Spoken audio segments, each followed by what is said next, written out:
Hey, everybody. Welcome to the Story Studio podcast. For those of you who are live, didn't know we were going to do it again, did you? Some people already left. They're like, okay, well, they're leaving, but too bad, we're back. So we just talked in the last episode about research, about doing research for, I sort of realized like on the fly that there are two main reasons I do research. And one is to avoid making mistakes. One is to proactively add in some really cool detail that people are going to appreciate, either because they have knowledge of that and then I'm including them. Oh, I know that band. Oh, I know that book. I know something that you're referencing in a lot of detail. It's like finding an Easter egg. And I realize that it overlaps a lot with what we wanted to talk about today, which is watching or reading other stories to gain inspiration. And so I was imagining originally the sort of thing that, when we'll talk about this. So with Unicorn Western, we were watching one Western for each book to sort of get a feel for the tone. But I also have watched or read entire things as research so that I know more about a particular topic. Or so even as a mood. Like you'll watch an entire movie that has nothing to do with anything other than, oh, there might be a mood or a look or even a sound that's going to influence this particular thing. That's what I was looking for the work in progress, which interestingly, I haven't really found it yet. And I was looking specifically for mood. So the one I remember with this that we did. What? Just quick question. Is The Machinist on that list? No, but that's interesting. I wonder if that's one that matches the aesthetic. Maybe I have seen it, but I don't remember it very well. I should pull that out again. But I know I did this. We talked about this before. We did this for one of the Unicorn Western books. And the reason that I've referenced this before is because it's so sideways to it. Like you would never think that this would be an inspiration piece for the particular book that we were writing. But it was... there's two of these magician movies that I was confused. One is The Prestige. Oh, it's The Prestige, yeah. What's the other one that I'm confusing it with? There's another one about magicians that's very similar. Are you thinking of The Illusionist with Ed Norton? Yeah, I am. So it was The Prestige then, which is like Tesla versus Edison. But it's got this real like, there's a scene that I want to say it's turn of the century. It's either very, very late 1800s or very, very, very early 1900s in Colorado. And it's Christopher Nolan, so of course it looks beautiful, but it's like I just remember the snow and the lights, and I wasn't asking Johnny to read it. I was just referencing that look in the beat. Watch it, you mean? Yeah. So I just mentioned that kind of aesthetic in the beats, and Johnny he watched it, and it shows up. You can feel that kind of vibe. And like the average reader of that sequence is not going to be like, oh, especially since it's just a sequence. It's not the whole book. It's just one part. But it did give him some kind of like anchor to write. And, Dave and I very much did that before we wrote White Space. We spent, we were watching The Killing, and now White Space and The Killing, not remotely similar. They're just not. But there is a, rainy Washington, just kind of like oppressive vibe that made its way. You say oppressive, I say awesome. Potato. I do think that trying to find your inspiration from shows that you like, you can't, and I know that Dave does get worried about this a lot. That okay, so and so did that, and now my idea is going to seem derivative. But in truth, it's really hard to be derivative because you have such a strong voice. Well, I think it depends how much the idea stands out. Like the ending of The Sixth Sense, you can't fucking do that in a movie. That's fair. That's fair. But in your version of The Sixth Sense, people would have French fries and milkshakes and piss a lot. Well, right? No, I had a version of The Sixth Sense before it was a thing, and so it became something else, obviously. But I hated that because I was like, that's my fucking, like, I went in the theater, I'm watching, I was like, that's my fucking idea. And like, I couldn't do it. But see, I would just like, okay, if I had, let's say, the exact same idea as The Sixth Sense. Yeah. I mean, the story wasn't the exact same, but the twist was the same. Well, if you take the elements twist, that were the same. then I would just change I would subvert that part of it and make it so that it's not a twist. It's up front. And then it's like, what do you do with the scenario that now that you know this thing right up front? You take the twist part out of it and you make it the end of the first act. And then we had that problem recently with something that was on Netflix. I don't want to talk about it right now, but I had this dream like a year ago, and I was like, it would be so fucking awesome. And then I had another dream which added another thing, and something came out on Netflix that had both things in it, and I was like, fuck you, Netflix. Yeah, and it was pretty funny because Dave had the pitch, and I'm like, oh, that's cool. Let's roll with that. We'll get to it someday. and then the trailer for this thing came out like an hour and a half later, and Dave was like, "Do you know that somebody even copied you on the whole 'I had a dream' thing?" It's nuts. So, wow, and I also Dexter was the other story that I wanted to do, and obviously my story was different than Dexter's, but like when the idea is very specific, like you couldn't do Dexter without people comparing it negatively to Dexter. Yes, but I can think of two different places we've done Dexter and done it in our way. Well, yeah, but it was difficult for me to get over that because I didn't want that comparison. And it pisses me off when I get a comparison when it's an idea I had before that goddamn thing even came out. But is one of them Mauricio? No. Was one of them Mauricio? No. Yeah, actually, I was. That's the one. Okay, because the reason I wanted to pull that out specifically is because I think that you guys have different definitions of what it is to use the same idea. Well, I would never, ever, ever think of Mauricio as anything like Dexter at all. But I could see why somebody would say that, and I could see why Dave would say that. But I mean, he's a serial killer, right? But not every serial killer, even if they kill for good reasons, is Dexter. Dexter is he has very specific DNA as a character. On slides in his air conditioner. Well, I think that's the thing is you can be inspired without copying, which I think is sort of what a lot of this is about. Is so doing The Sixth Sense and having that same twist. Okay, that's really in your face, but you could have a lot of the same vibe. You could have somebody who communicates with the dead. You could have a little child character you've had this character a lot, I believe, who's just kind of doesn't fit in, and like you could borrow all sorts of. Doesn't sound like a Dave character. Well, that's true. If he's older, he doesn't fit in. If he's younger, he's dead. If he's really young, he didn't even make his first Christmas. No, baby's always on Christmas. Wow. You should wear a T-shirt that says that. So what other... what Santa Claus with a bag of fetuses. Oh, wow. There it was. They're right there. I disavow this podcast. I don't want to be a part of this show right now. Look how hard he's laughing, too. It looks like he's going to give himself a heart attack. I barely slept, so I'm a little loopy. Santa with fetuses. So, but what about the differentiation I was making before about watching something for just pure inspiration, like I was talking about with the mood of that one scene, versus I talked in the last episode about how I did something where H.H. Holmes from the serial killer was a character. So like I watched entire things on that, and I read The Devil in the White City, which is about him and the Chicago World's Fair. So what about that delineation? Well, I think that you want to know what it is you're getting out of any piece of entertainment. So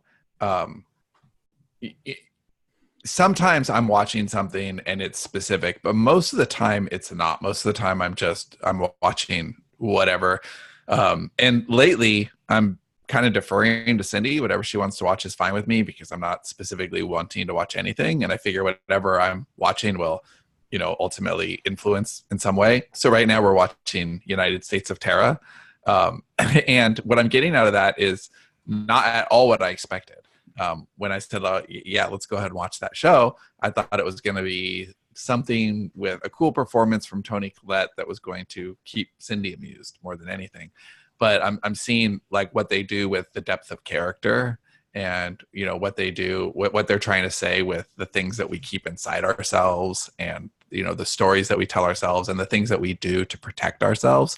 And so like my favorite scene so far is there's this scene where the son, who I want to say he's like 14 years old, maybe like a freshman in high school, and he's gay, and he's making out with this other kid who's his dad owns, or not, his dad doesn't own, his dad's like a pastor at the church.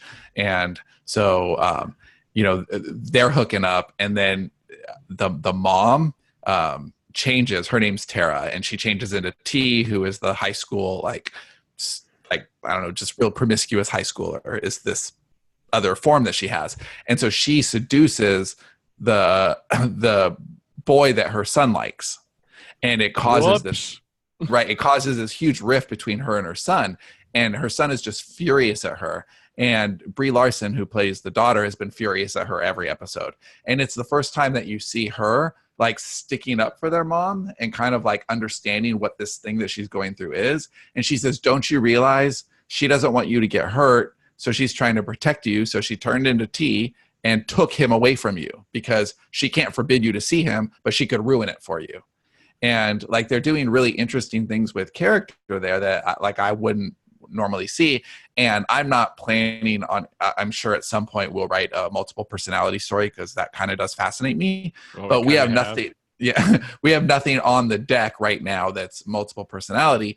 But having said that, the things that I'm learning from watching United States of Terra will invariably show up at some point, because I don't know how at this point to watch something or read something without like pulling a few tricks out into our collective bag. I think a good thing to do is to look at shows that were really good, then they lost their way. Like Heroes is a good example. I think Heroes started off strong and then just completely shit the bed.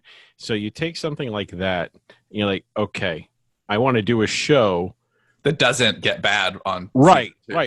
So you see what the fans liked about how it started, and then what they hated, and you can sort of put that into your own work. Obviously, you don't want to copy Heroes, but sort of like, what did that show get right? What do people what resonates with people, and what turned them away, and kind of craft your story in that way. I like that example too, because Heroes was a show where they on season 1 up until the finale really was just like, that season 1 finale was off. But up until the season 1 finale, that show got pretty much everything right. And then from the finale, I loved the originals. Yeah. And then the series finale, or the season 1 finale, and pretty much the entirety of season 2 was just like, what happened? Where did this show go? Like, I'd never seen a show drop off so much from one season to the next. So one of the things, I mean, we talked about this a little bit, but I'm right now trying to find the vibe for a project. So it's somebody, we actually have a third collaborator. It's me, Sean, and another guy's kind of that's what's throwing you more than anything, though. Yeah, it really is. It really is. I should just close the walls down and just stay where I'm comfortable, where I'm used to working. But I asked for like just some visuals, like give me some inspirations of music we've used too. So a book that we wrote a few years ago, it actually hasn't come out yet.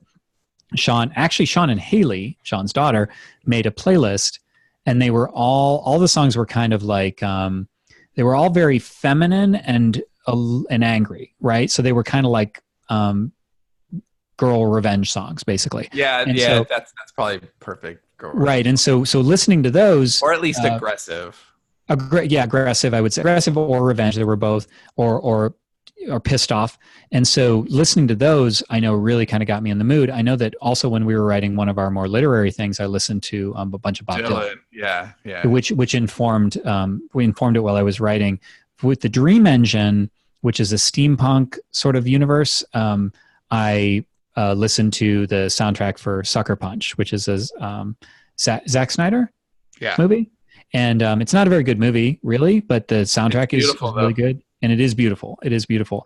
And I considered watching that again, because I'm still trying to find the vibe. That guy has the best like, or the widest like quality to quality of visual to quality of story. Like his ratio is crazy. He makes these beautiful things that are just like confounding, that are just kind of or ridiculous. Yeah. So that's I think what's given me a lot of trouble with this current book, because I am having trouble with this current book, is really finding the vibe.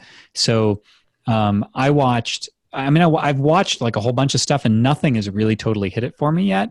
So like I think one of the things that I was given is tone-wise Black Swan, and I actually hadn't seen Black Swan, so I watched it and I went, yeah, that didn't help me. I get why it was mentioned, but it isn't the same. It wasn't applicable. But then to give you an idea of sort of the breadth of experience that I'm trying to get here, is another one that I watched was, and I'd seen this before, is Dark City. And I loved that.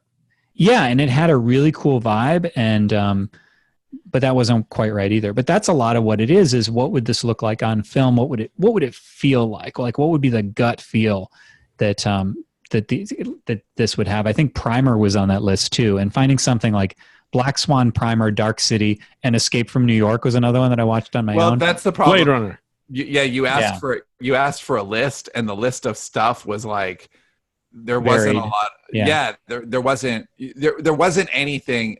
And we've had that where we have big lists of stuff, but we can point to the common element. So like when there was a project where we had Vanilla Sky and Mulholland Drive, and these are, right.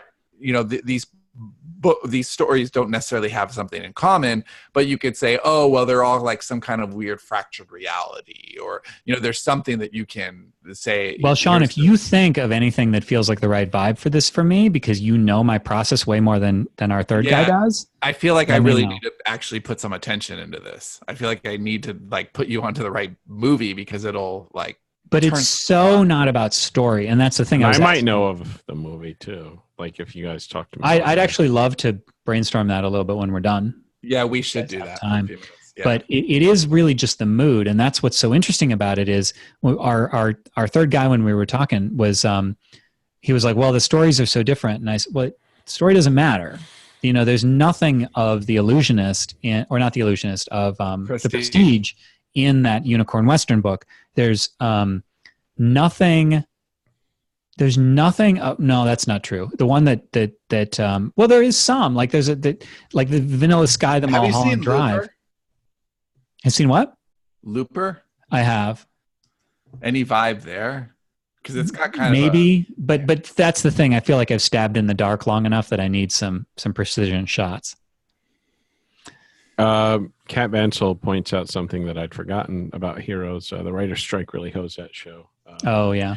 And the other thing that really screwed it up is NBC kept moving it around to different nights, and if I'm remembering correctly, they moved it around to different nights, and when it didn't perform as well, I think they really started like tinkering with the writing of it. That happens with a lot of shows. Like the networks they'll misjudge why a show isn't performing, and they'll want to get in the kitchen with all the cooks and like, oh, but no, you gotta fix this and fix that, and it just loses its original vision completely.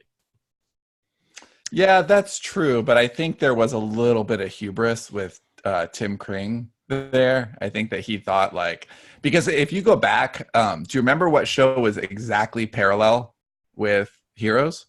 What? It was Lost. And so the big fanboy thing was which show is better. Okay, like yeah.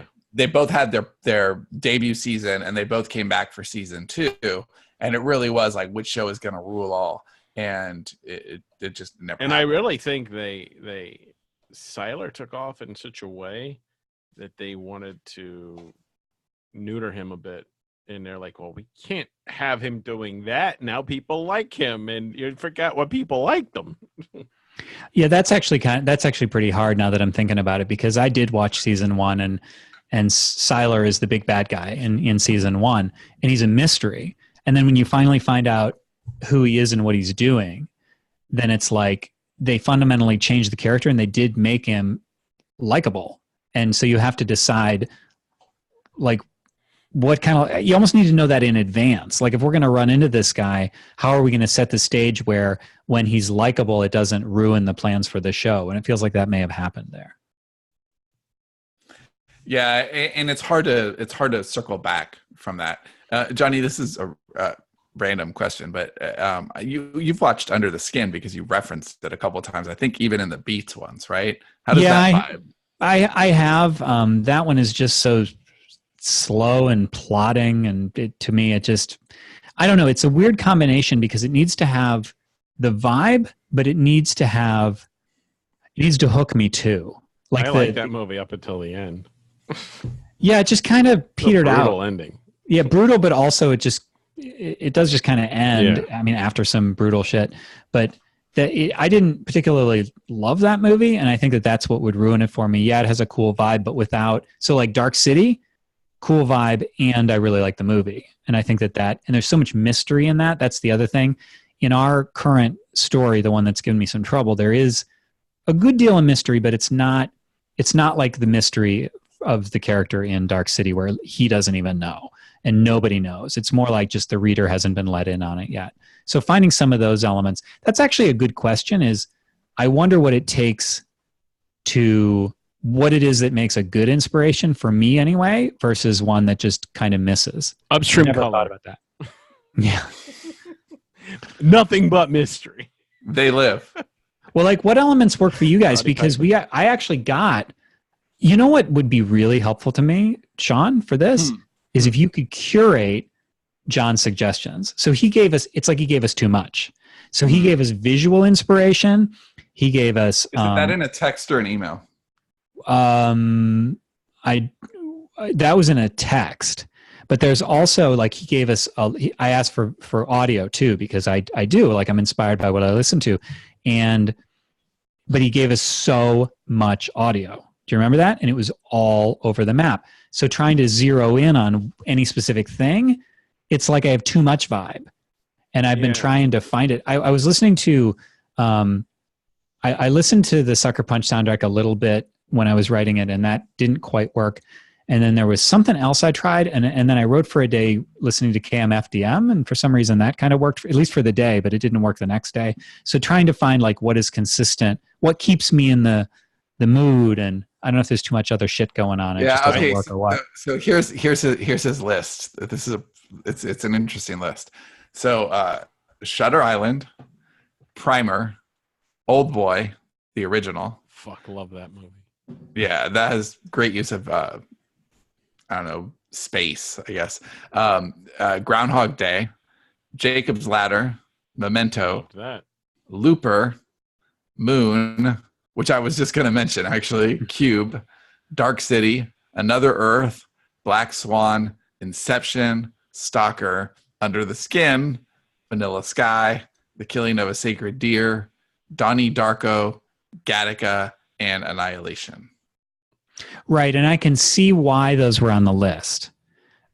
Without talking about the project, it's hard to say, but I can't even tell you what the project is because I don't really know yet. Like I do know, but only in broad strokes. So I could see some of the just baseline stuff being Gattaca in feel. And I would think in colors. Like I would imagine that sort of muted green, like sober palette. But I can't see that for anything. Like I can't see it for the big picture. I just see it in certain scenes. Or like the interview scene, I didn't end up using this at all, but I know we talked about the interview scene for there's like an interrogation, and we talked about like a Matrix vibe, like when Neo is in with the agents, and that's the sort of thing that like that would be like, oh, okay, I can imagine this. This is a Matrix sort of feel to it, and I would disguise it in a way that it wouldn't jump out at people, but that sort of thing really helps. I think for me, speaking broadly here, like it depends on what element of the story I'm kind of working out. Am I working out the characters? Am I working out the feel for the location? Am I looking for an overall vibe? And that really dictates what I'm going to watch. Like sometimes I'll watch a movie just for the vibe, and like let the right one in or let me in, either one of those. Like I love the vibe, and I also love the characters in that, but it might not have anything to do with the story I'm telling, other than, you know, a few general things. Like alienation's a big theme of that movie, and friendship. So those are two things. Like my story might have nothing to do with Yeah, I think that's all Johnny's looking for too. It's just like a spark, really. Yeah. But Johnny, I actually had a thought on approach that we can talk about once we're wrapped. Yeah, I'm curious because I mean, spark is a good word for that. So with Devil May Care, when I was listening to Dylan, it was like it informed the first scene, which is like in a Kentucky town, and that was all it took. Like once I had that. Yeah, then it was like, okay, I see this, and the music kind of made me feel it, and there's a little bit of an on the road sort of thing. But once they were on the road, I actually stopped listening to Dylan. I don't remember what I went to. But then there was another book that used the entire Oasis album, like it actually used it, and that's one of my favorite things. I couldn't quote lyrics or anything like that because you can't do that, but I used it as inspiration. Yeah, you still got clever. Yeah, that was a lot of fun. So being able to see like what is the sort of it's a big picture thing that I think we haven't successfully really hit. Yeah, agreed. So any final thoughts on inspiration? How do you keep the entertainment value? That's another question. For me, that's actually not a big deal because I'm going to enjoy it no matter what. Yeah, that's not a big deal at all, actually. I mean, and I'm with you with like Riverdale. If something's really bad, I just take the opportunity to enjoy hate watching it. So, it's like I want to be entertained. So whether I'm watching something with my children or, with Cindy before bed, I'm going to be entertained, even if I'm learning from it. But I actually have found that now that my children are older, like I'm not watching things generally that I don't like. And even if like we'll start something and we're just not into, I don't know what we started the other day. We watched one episode and we're like, yeah, we're just not going to watch that show because it just kind of didn't make the cut. It was okay. God, I don't even remember what it was, but it was something with, seasons on TV, whatever. And we'd heard good things and we watched the first, it was probably like you with OA, it's just like, well, this doesn't really feel like the right vibe. I'm not going to finish this. To be clear, I did get halfway through the OA season. It's not like it was the pilot that turned me off. Oh yeah. Okay. Well, it doesn't really change from that. Did you like that one with Emma Stone and Jonah Hill? Yes, I did like that. It's called Maniac. Maniac. That's what it was called. Yeah. I did like that. I like that a lot, actually. Yeah, that was another one that was just kind of weird and did its own thing and didn't really try to tell a traditional story at all. But it worked. It definitely felt like Realm and Sands at its more indulgent also, but not in a way that I minded. The OA, if the OA had a different finale, I would have been okay with season 1. I just felt like it was leading to something bigger or somehow better, but I'm intrigued by what Dave says about season 2. I watched the finale again and I liked it even more next time. Wow. Maybe we'll have to go back to it because I think we do need to hate watch the rest of Riverdale, if for no other reason than the live slacking, because I'm enjoying that. But then maybe after that I'll give that another try because we're sort of between shows right now and it's hard to find something Robin and I can watch. Have they dealt with Luke Perry's death yet? No, and I'm real curious about that because, and this is totally off topic, but whatever, it's a Story Studio podcast. I always wonder how they're going to handle that because you need to address it, like he can't be on the show anymore, but you don't want to be dismissive, right? So like you as the writers, like you need to... He died on the way to heaven. Right, like you need to be respectful about it so that then it's like, well, so do you have his character die, but how could they do that? Because they didn't shoot anything. So it's not like they would have to be died on the way to his home planet. So I don't know. I don't know how they're going to do it. I'm curious. I'm also curious. I think he was some of the weight behind the Beverly Hills 90210 reboot. And so I wonder if that's going to happen now. Oh, I don't know anything about that. Yeah, they're rebooting he should be the thing behind the 90210 reboot. With the same cast? What's he doing? Yeah, so who's watching that? Oh, are you kidding me, dude? 90s nostalgia? Are you kidding I me? love 90210. I would not watch a reboot, but I loved the original. No, wait. Okay, so they had the reboot in the 2000s, right? So that was more than enough. I'd probably hate it today. Yes, but the reboot now, the premise is that they're trying to reboot it, and the actors themselves. So meta. Yeah, so it's a little bit like episodes is the vibe that I'm getting, and I actually think that's kind of awesome. So like, you know, like supposedly like Luke Perry was like, I don't want to do this, like that was his role in the show, and now he won't be able to do it because he's dead. I can play that role. I don't want to do it. Dave does have the steamy heartthrob thing going on. Dave, would you ever be in a television show regularly? Like if somebody wanted to, strange question. No, he's not an actor. I'd write a show. I don't want to be. No. That's you don't get to write a show. They just want to put you in a show. Would you be in a reality show if they threw like a ton of money at you and it was like Dave's life and it was like a year you had to have cameras follow you around? No. I'll answer that. I hate all of that. Or he'd say yes if it was dire enough and then try to sabotage it or something. What if it was $1 million and they followed you around everywhere for 1 year? But they're $1 million? That's not enough. Really? For that level of invasion of privacy? You gotta realize who you're talking to. Yeah, that's true. I know other things that you've said that you would do for $1 million. So I have a metric here. Or two. Two. No, I don't know. It would really depend. I guess if I was desperate enough, I don't know. But still, I mean, that's a year. That's a long ass time. It is. I wouldn't do it for a year. All right, that's where the show stopped being interesting. It's sort of happened right there. Yeah, we're done. Okay. All right, so I guess we're done. Thanks everybody for listening, and I don't know what to say about that. So thanks for listening to Story Studio Podcast. Peace out. More Dave on the reality show, and we'll talk to you guys later. I want to watch that.